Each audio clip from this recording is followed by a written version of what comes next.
Hello বন্ধুরা, আমি বেবিদের জন্য আপেল কাটছি, মানে একটা ফ্রুট হয়।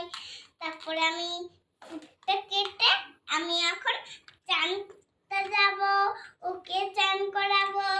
আগে আমি চান করবো, তুমি আগে চান করবা।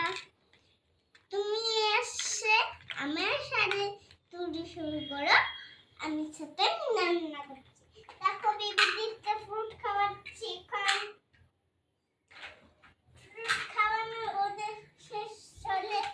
আমরা ভিডিওতে কতগুলা খাবার খাওয়াবো, তুমিও আমার সাথে কি বুঝতে পারলি না? কিচমিচ দিয়ে একটা খামরাঙ্গি সুচামুচু দিয়ে আমার সবার সাথেই তো ওটা হয়, তাহলে তো বাবা আমি একে একটা বাপল দিলাম। দেখছো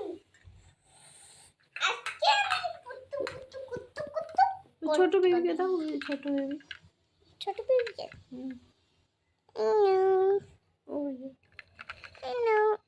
ওরা দুইজন বসে বসে খাবে, একটা নিবে খাবে। ওদেরকে দিব এখন, ওদেরকে ওকে একটা আপেল দিব।